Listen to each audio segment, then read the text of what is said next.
Howdy. The proper pronunciation is Mandarv Max, but you can just call me Max. We're friends.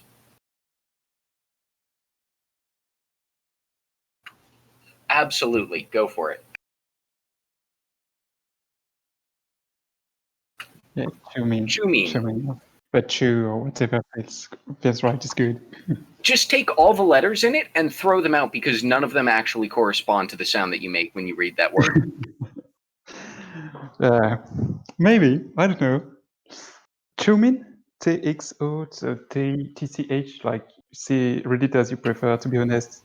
Okay, It doesn't why really are you matter. saying that there's a T in there? You do not say T in Chumin. There isn't a T in front of Chu.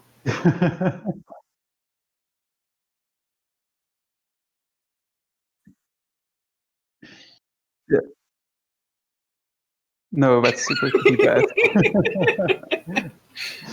That's actually Basque. The U isn't supposed to be there, but that's Basque. Oh boy. A few thousand kilometers, more or less. Yeah, you got it right.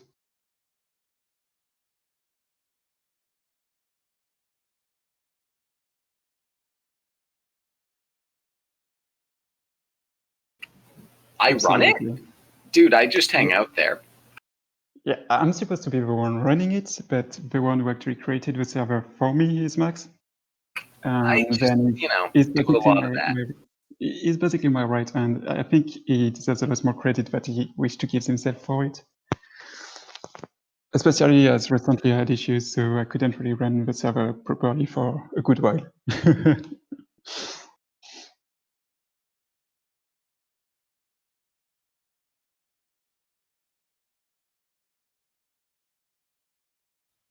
Not much. I started maybe a few months ago with one of Lucid's games.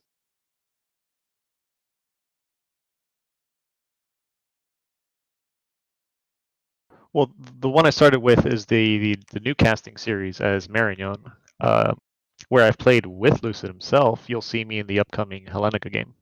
I make him unhappy. Good work.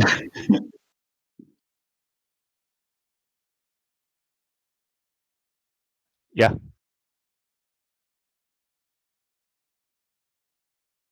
Yes.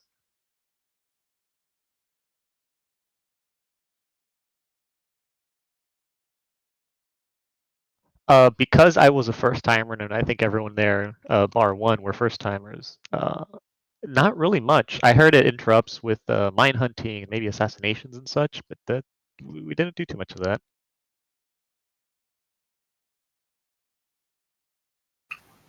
Yeah. Yeah, I think it'll target and bounce off. I could be wrong though. I'm not sure of what I'm saying because there's been modification since then, but it's supposed to not target now, I believe, or at least it's not actually like killing stuff it shouldn't kill. It certainly won't kill mindless. Yeah, there was issue because there was it in the tournament, and since the tournament there was a update like the spirit site, etc. So yeah, I'm not totally sure, but I believe you cannot kill anything with it now. Yeah, you absolutely can't mind hunt anything without a mind. But you might sort of target them and then Yeah, I have didn't no mean, effect. I didn't mean kill a main target. Yeah. Yeah, sorry.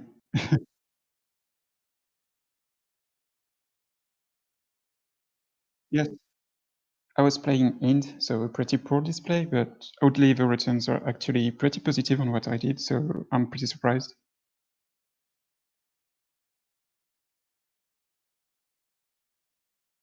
The current one going on?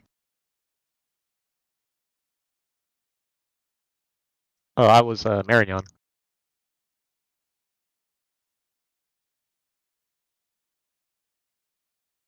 I apparently became very famous for two things: sailing and bloodletting.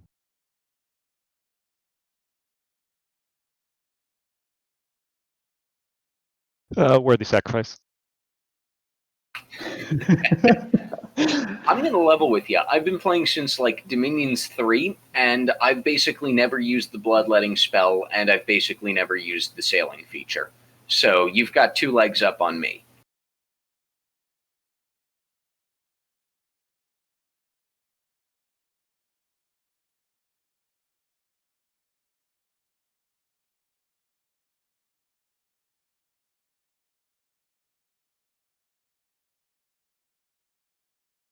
Newcasting got got up to, and this might be a little spoiler territory, but there were 3 digits in the turns. Damn.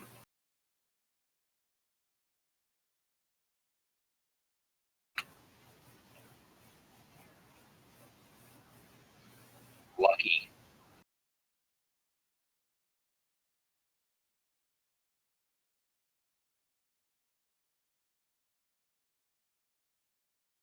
Well, to be honest, nowadays pretty frequently. I used to die a lot, but I die a lot less on.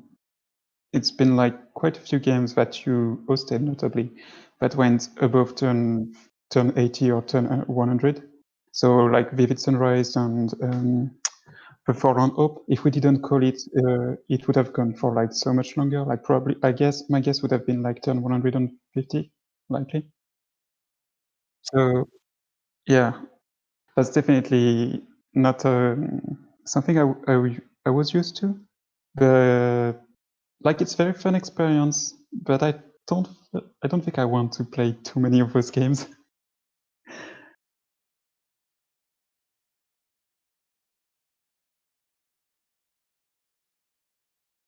A bit less than a year. I think it's like 9 months now.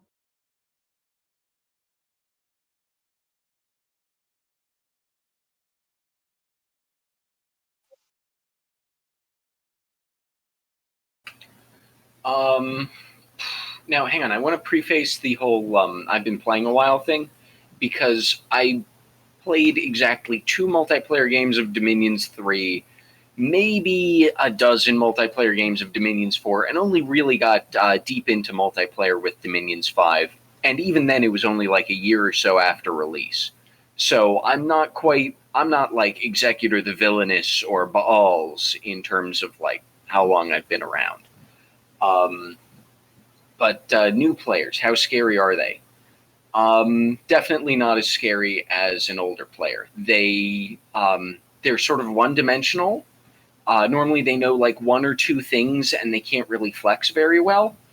There's no switch hitting, as some of the looters might say. Their Diplo also tends to be really bad. Diplo is just sort of one of those skills that you have to get good with.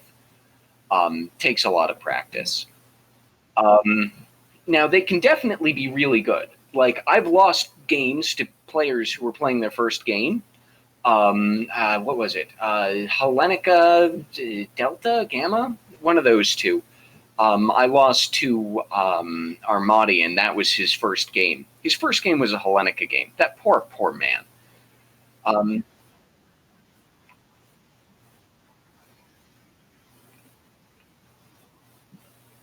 I don't know, but I think that that's right. Same thing also happened with what's his name? The Australian guy, Choxney.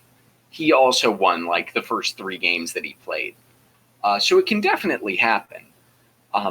But new players are definitely less scary than veterans.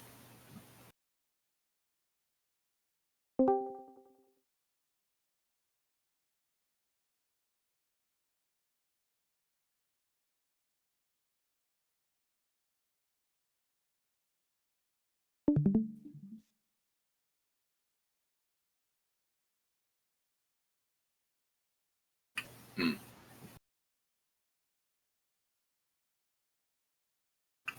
Howdy. Hey, what's up, guys?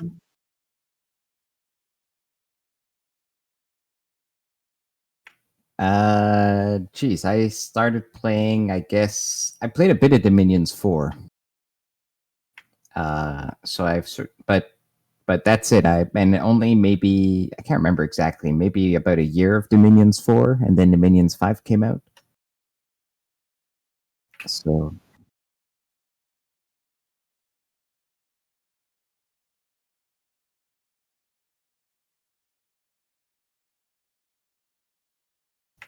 I mean, there's a lot. Dominions is a very kind of deep game, right? So there's a lot to learn. Players can have good instincts, and like you can have good like strategy game sort of instincts, and I think you can play well. But there is a ton of depth and things, and just tricks and mechanics that you just have to get a feel for. So I guess you could have. I think there's a wide variety in like skill level amongst new players, but also it does take, I think, just a lot of experience, which you can get in a short amount of time if you play a lot, I guess. But I think you have to. There's just a lot to cover with Dominions.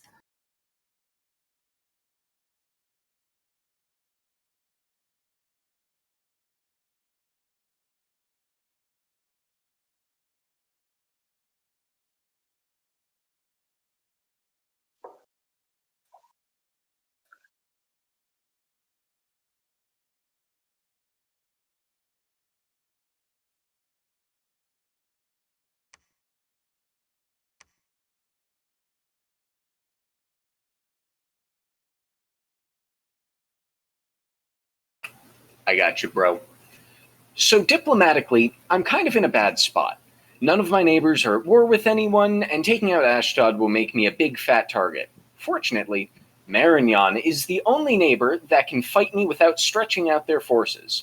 But I wouldn't be surprised if Ulm tries.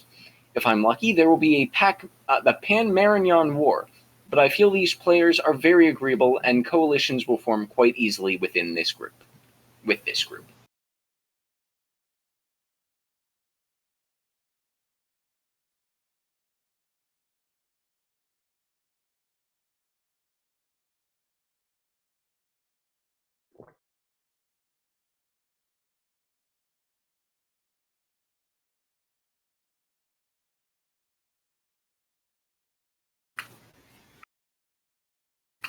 Oh, abso-fucking-lutely. It is better to be the big guy and to risk getting coalition than it is to be the little guy and be afraid of everyone else around you. You can Diplo your way out of a coalition, but you can't Diplo your way out of being beaten down by a 1v1.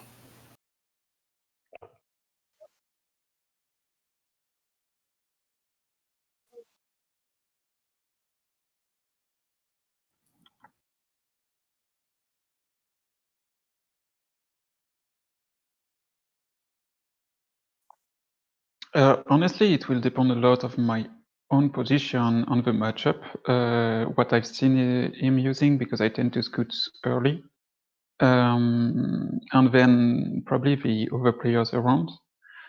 I think like I would more likely target the big ones because I know how easy it's to snowball if you're like with a strong nation, with strong early. If you get a first war that's going very great very early, the potential you get from it is just so huge. So I will likely commit to fighting him, ideally not alone, otherwise that'd be suicide.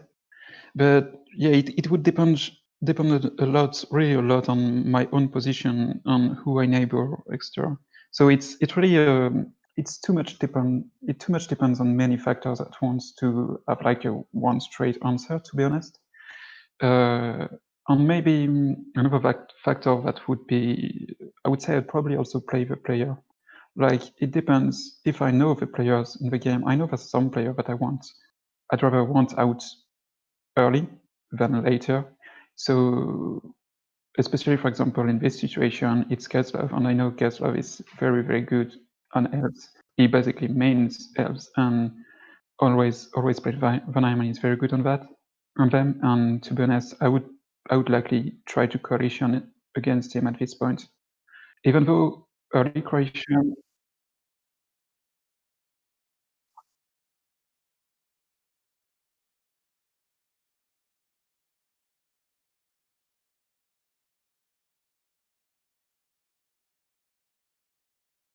I want to say both.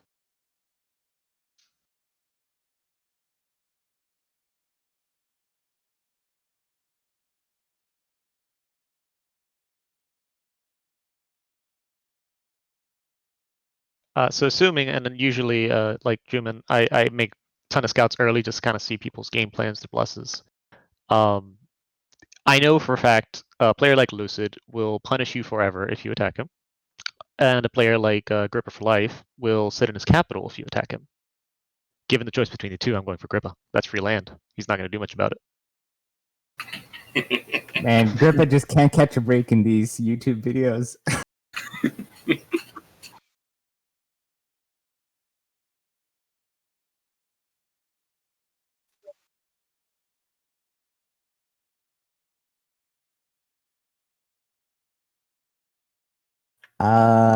I think so. I guess it depends on the kind of games you're playing, right? So nowadays I play almost all my games sort of in sort of the Lucid Discord kind of community, and they're not new player games. That we ask for, like, we say intermediate plus, right? Somebody who's won a multiplayer game. That being said, there's still going to be a wide difference of skills. So I do think that players, to me, a player matters most. There are very few matchups that, I mean, there are some matchups where it's just like, honestly though, not really. Like underwater, like I'm not going to go fight an underwater nation if I'm a land nation, right? But land nation versus land nation, I can always make something work. But to me, it's definitely going to be about the player. But I think you go for the 1v1. So in this, that's a weird thing about new player games, right? Is that in a more advanced game, everybody's going to be in their first war, right? So yeah, exactly. It's a weird situation. So we're like, right now we're trying to give advice about a situation that's only going to occur where everybody's sitting at home turtling, and that's maybe common in a more new player game where because new players don't feel as confident, right? Moving out, they're afraid they're going to lose their whole army, whatever. But in a more advanced game, you're either winning your first war or you're losing your first war by now, right? So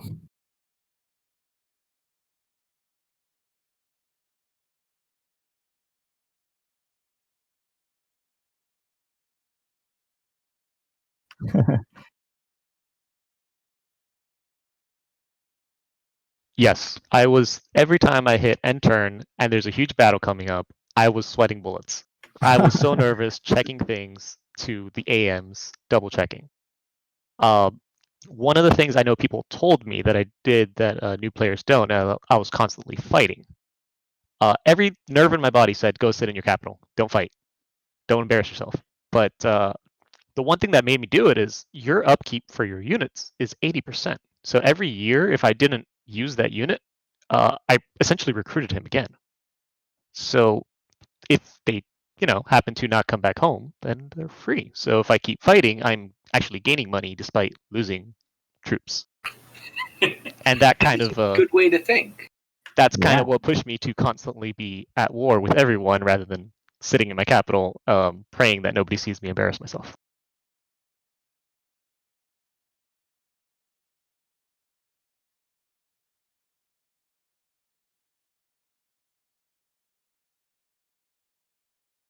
So which one you were in that game, Dan?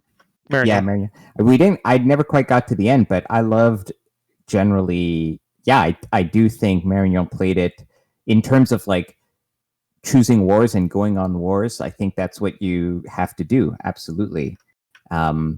You like Dominions is a game about, like, you have to expand your dominion. Like, our win conditions are usually numbers of thrones, right? So you have to fight. You have to go and win the battles.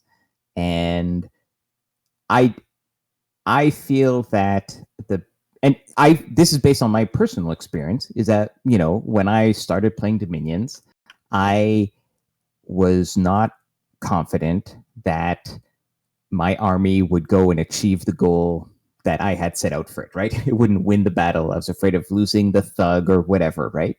And as you have more experience, you get more and more confident. Like, the margin of error gets smaller, right?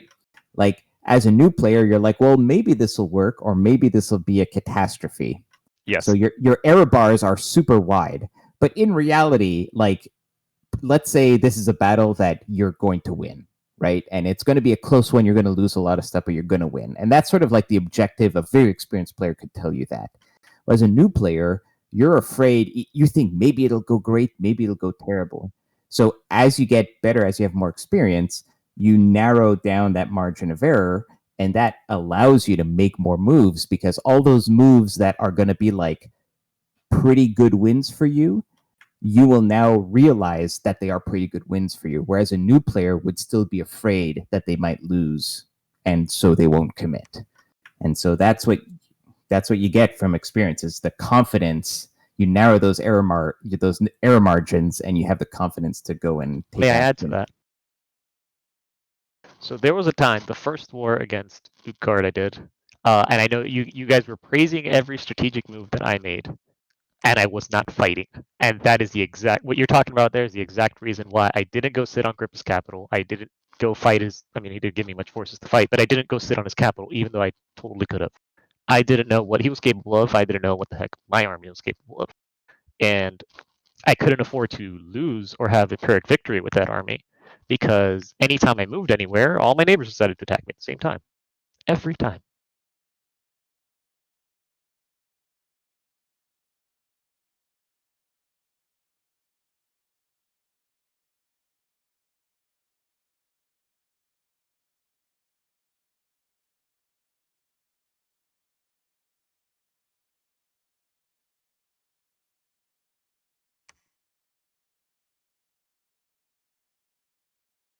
I remember these guys.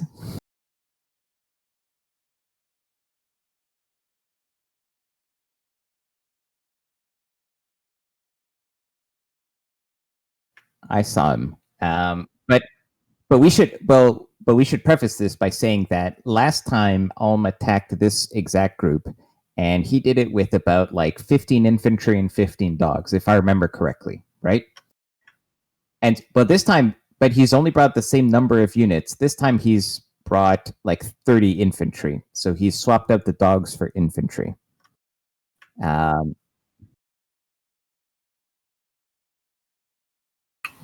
Oof. Yep.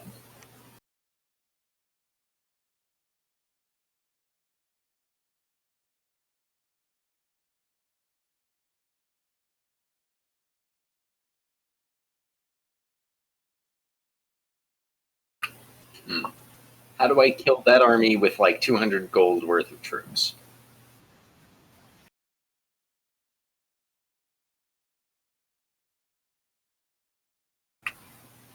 Archers would probably do a number on those sword guys who did most of the heavy lifting for them, didn't they? Now, that regeneration is a little rough, but I think that archers would help.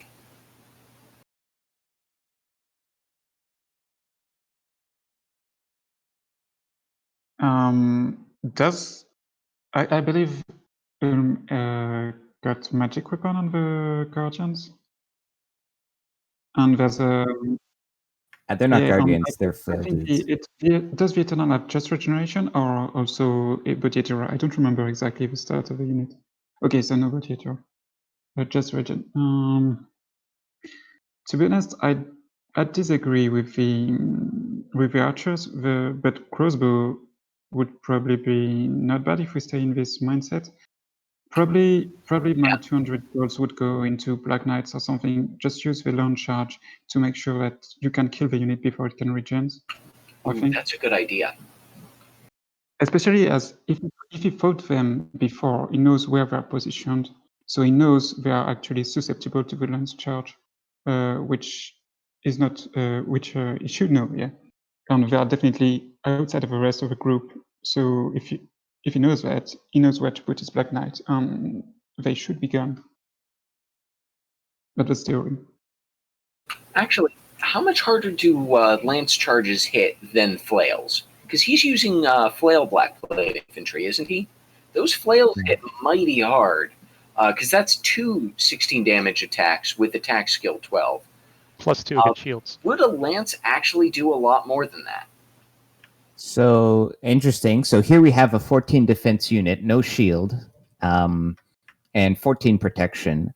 So that's going to hit less than half the time, and it's going to do a little bit more than chip damage, right, on the flail.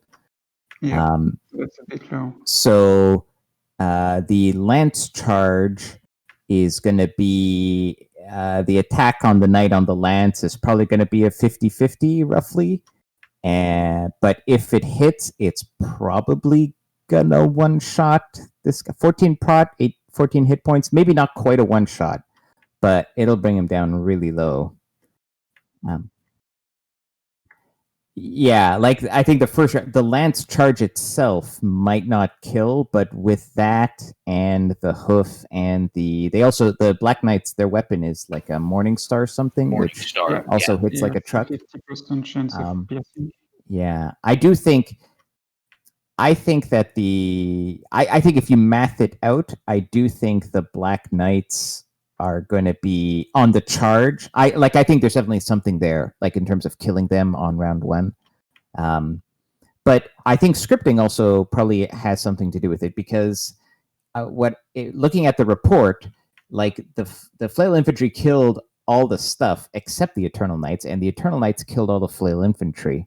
So the infantries basically got caught up. In fact, there's like 40 of them, but they just got caught up fighting heavy cav and heavy infantry, which takes a while to kill. Yeah. Yeah, play the battle. I want to Whereas see this. the flambeau would do the trick. Yeah, they were just behind the troops, so they're completely safe to hit on the flank. Oh, not that.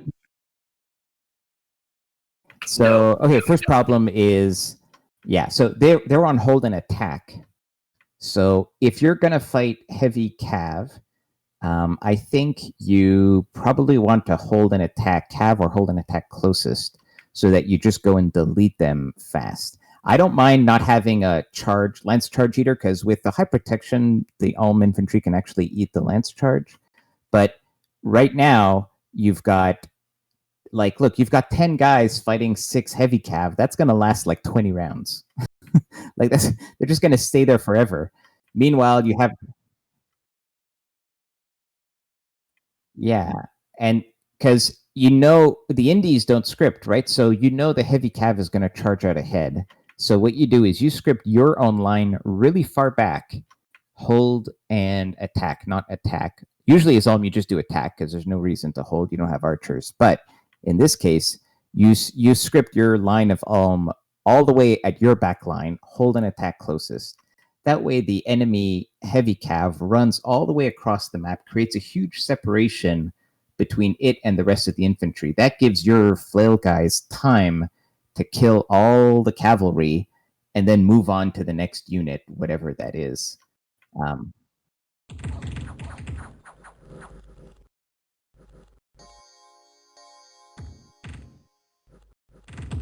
check the attack rating on them. They hit through that armor. And doesn't that flame bow? Doesn't that do like AOE or secondary fire? Yeah. Secondary fire. 12 armor piercing fire damage is no joke. Not AOE, but this will one shot Ulm guys. Well, the initial hit is also armor piercing.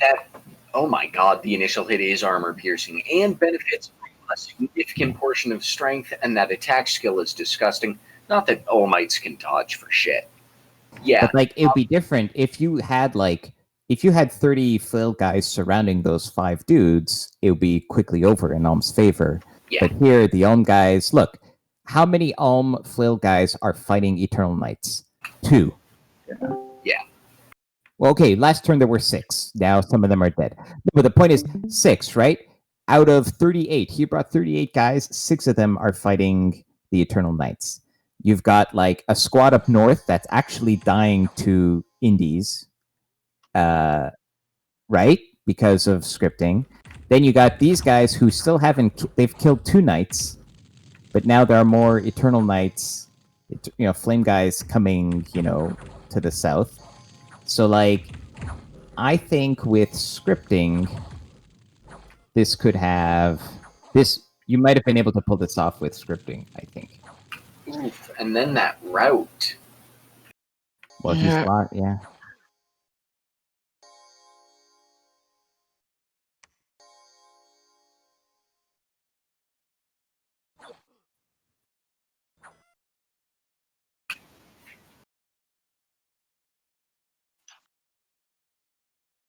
Yeah, easy clap.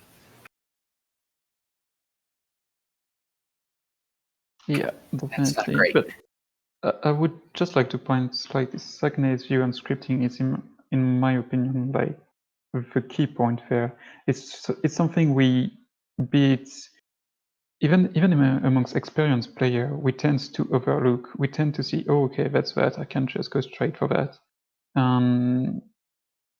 We never pay attention, and sometimes that's all we need for stupid stuff, be it elephants, be it heavy calves. Sometimes we're just like, oh, I should take that. That should be easy, and we forgot that scripting is the basic stuff that just makes the whole game so different sometimes.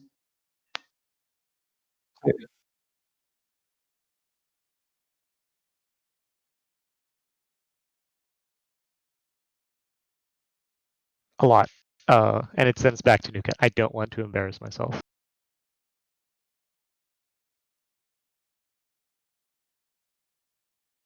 No, the only thing I get in testing is all the best sites, all the heroes on turn 5. Something like this doesn't end up happening just because I have super luck, but I would, maybe it's the inexperience, I would have done crossbows and dogs.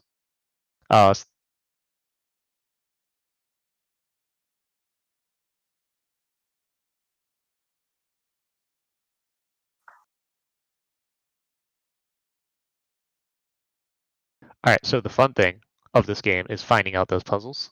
So I go bash my head against that for a little bit in the arena first, and if I can't find something efficient, then I start nagging pretty much everybody in this channel and everybody in other channels.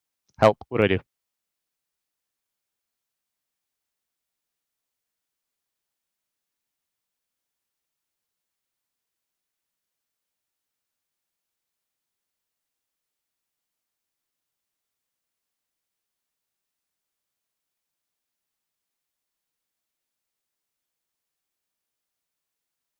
Yeah, same.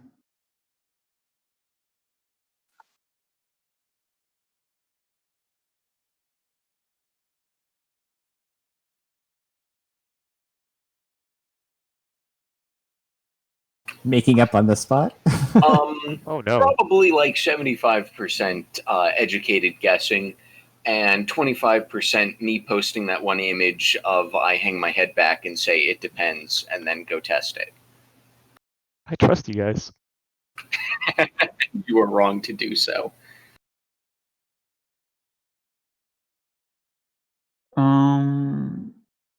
Sometimes I go to max actually, but not many people. I used to ask a lot of questions.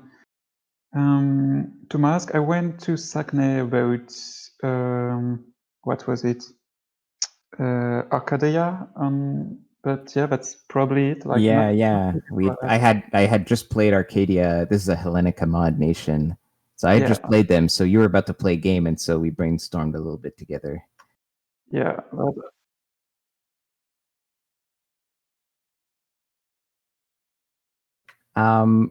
So I actually don't. I don't have the time to do too extensive, to think too hard about. Like, for example, if there's like a big battle, I don't often have time to do testing. I prefer. I mean, I could if I played fewer games, then I could test and like really be much more optimal and play probably much better in all the games that I play in. But I would rather play more games and leave things up to like, well, let's see how this goes. So you took the words out of my mouth. Yeah, to me that's more fun. But to be honest, I haven't been playing for as long as many of the absolute veterans of Dominions, but I have a pretty good handle. Like, I can look at two armies and be like, all right, this is how it's gonna go down, and I'm pretty right most of the time. Like, you get at some point you just get a feel for like, all right, this is how it's gonna happen. And that's, I guess, comes with experience, but I guess also like just understanding all the mechanics of the game. And so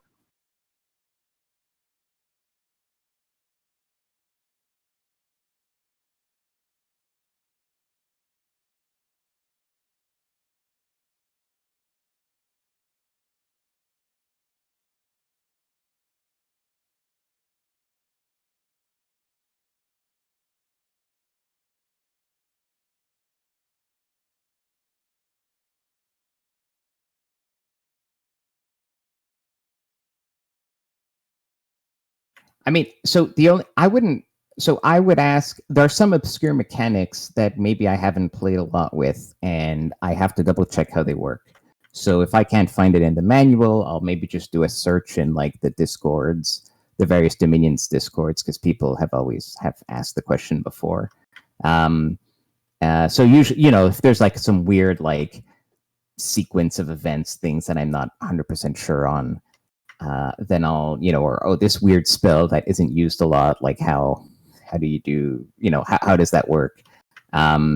So sometimes there's like an actual, like, how does the game handle this question? And then I need to find that out. And if I can't find out, I probably won't test it because I don't have the time. So I'll just kind of say, well, let's hope it works the way I want it to. But in terms of like, if I know all the underlying mechanics, then I personally don't feel like I need to ask. Like, for example, if it's just like this army versus that army, I don't need to ask somebody if it's going to work. I will trust my analysis to figure out if it works or not. Yeah.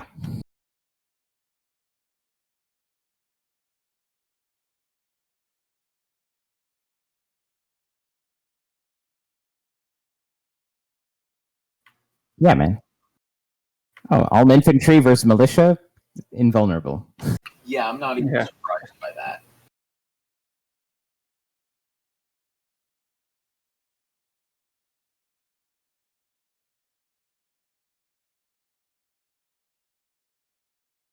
I think this shows he's never run into Eternal Knights, and he kind of assumed that they would be pushovers, and it turns out they're not. And that was a valid Yeah. assumption.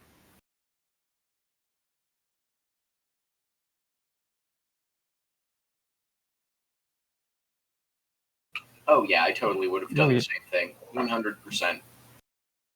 No, I mean, I'm not like, I'm saying like this shows that he's actually like that attacking into that with 10 guys, I think is a very strong move.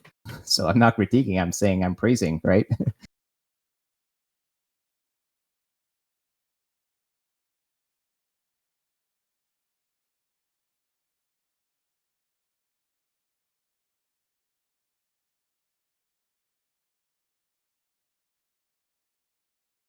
But you're talking about the Eternal Knights fight where Sakune was talking about